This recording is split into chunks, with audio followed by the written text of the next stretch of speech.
Oyagala okumanya ebiriwo, ebyaliwo, oba ebigenda okubaawo. Program Tambula n'okumanya eggose. Tambula n'okumanya ku MRU TV ne Royal FM. Tambula n'okumanya. Tambula n'okumanya. Tukwaniriza omulabi waffe wa MRU TV mu programu yo Tambula n'okumanya olunaku olwaleero tukuleetedde omwami ayitibwa Mwai Kibakii. Mwai Kibakii ye president ow'okusatu mu bapresidenti abazi bakulembera Kenya. Kasookedde Kenya efuna bwetwaze okuva ddala ku Bangereza mu mwaka gwa 1963.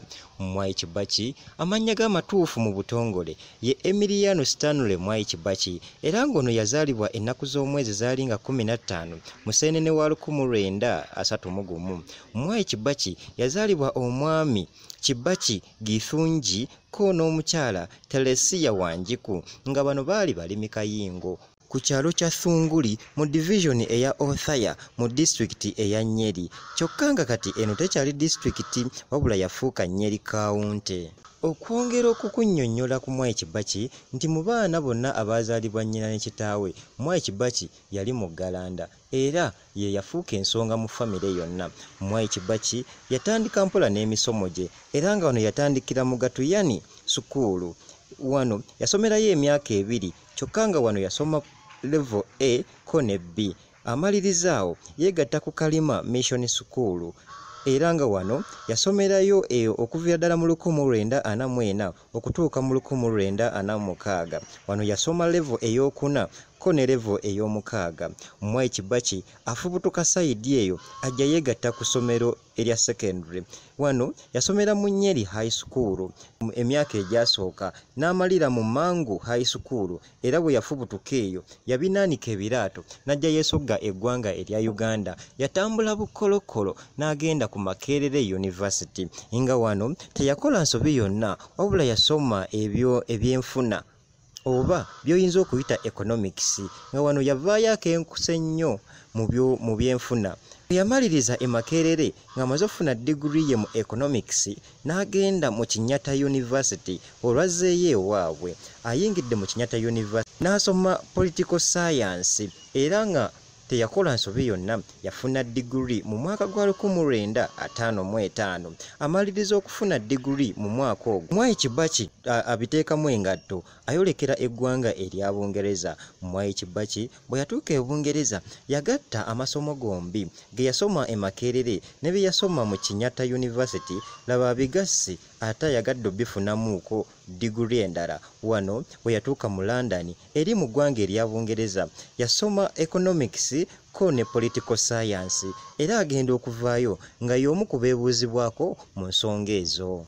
Mwai Kibakii wamala okukuba emisomo gye olukumutwe ajja akomawo e Kenya afuna omukyala era omukyala ono ng'amannya g'amatuufu ye Lucy Muthoni wabula bamala okukwatagana ne Mwai Kibakii agattako erinnya erya Kibakii olwo afuna amannya mu bujjuvu Lucy Muthoni Kibakii. Lucy Muthoni Kibakii yazaalibwa nga ennaku z'omwezi 13 January wa 1936. Laba mukama wamujja mu bo ennaku z'omwezi 26 April wa 2016 era ng'ono yafa nga alina emyaka 80 beddu. Wabula nnyongera okutegeeza nti ono nga tannafa yabeera first lady okumala emyaka 11 beddu bba gye yamala mu ntebe. Anti tujjukira nti nno Mwai Kibakii yagolomola enkasi y'eggwanga erya Kenya okuddala mu 2022 okutuuka mu 2013. Lucy ne Kibakii bazaala abaana nga kuno kwaliko Jimmy Kibakii, Tony Kibakii, Wangui Mwai, David Kibakii ko ne Judy Kibakii. Kyokka nga kati wetwogerera bano bonna kati bantu bakulu era nga wetwogerera olwaleero Mwai Kibakii ku myaka 89 gy'ayina kubanga ye nkuyege zikyamukubira enduulu ayina abazzukulu nga ku bazzukulu be kuliko nkugambye nti ku bazzukulu ba Kibakii ku myaka 89 gy'ayina kuliko Esther Wanguthereru, Filipo Mulithu Kibakii, Samuel Gifungi Kibakii ko ne Bernard Indeletu. Twagala okutegeera Mwai Kibakii yeegatta atya mu by'obufuzi by'eggwanga erya Kenya. Tujjukira bulungi nnyo nti nga Bungereza emaze okuwa Kenya obwetwaze mu mwaka gwa 1963 Mwai Kibakii ajja avuganya ku bukulembeze era teyakola nsobi yonna yavuganya ku okubeera omubaka wa paalamenti mu ggwanga erya Kenya. Mwai Kibakii akawululu yakawuuta buva era y'omu ku babaka ba paalamenti abasooka okutuula mu paalamenti ery'eggwanga erya Kenya. Mwai Kibakii yali akiikirira constituency eya Home constituency era nga eno yemu constituency ezaali zikola Nairobi ng'ekibuga. Ono bwe yatuuka mu paalamenti teyafuuka kyeserikidde era baamulabamu obusobozi bungi nnyo ku lw'ebiteeso bye yaleetanga. Yalondebwa okubeera permanent secretary wa paalamenti y'eggwanga erya Kenya oba gw'oyinza okuyita omuwandiisi w'enkalakkalira mu paalamenti y'eggwanga erya Kenya. Wano Pulezidenti Daniel Arap Moi wamulabira nti alina obusobozi. Mwai Kibakii ajja alondebwa okubeera vice president. Era nga ekifo ky'obumyuka bw'omukulembeze w'eggwanga erya Kenya, Mwai Kibakii yakimalako emyaka 10 bweddu, anti yalondebwa mu 1978 kutuukira ddala mu 1988. Gy'emyaka 10 Mwai Kibakii gye yaweerezanga omumyuka w'omukulembeze mu ggwanga erya Kenya. Kiseera kituuka nga bisanja bya Daniel Arap Moi biweddeko nga balina okuddamu okutegeka okulonda mu ggwanga erya Kenya. Mwai Kibakii teyakola nsobi yonna, yeesoola bwantoogo n'alangirira nti agenda kuvuganya ku ntebe y'obukulembeze bw'eggwanga. Mwai Kibakii yavuganya era n'ateekawo okuvuganya okw'amaanyi akalulu n'akawuuta buva, n'akulembera eggwanga erya Kenya nga pulezidenti okuva ddala mu mwaka gwa 2022. Wabula wakati awo ekisanja ekisooka we kyaggwako, Mwai Kibakii afuna okukyankalanyizibwa kutegeka akalulu akamuzza ku kisanja ekyokubiri. Mwai Kibakii yafunayo opponent ataali wa muzannyo ng'ono si mulala y'omukulu Raila Odinga. Raila Odinga yatandika okuyingira mu politics w'eggwanga erya Kenya n'atandika okuteekawo okuvuganya okw'amaanyi wakati we ne Pulezidenti Mwai Kibakii, era akalu kagenda okuggwa nga Mwai Kibakii alangiriddwa ku buwanguzi.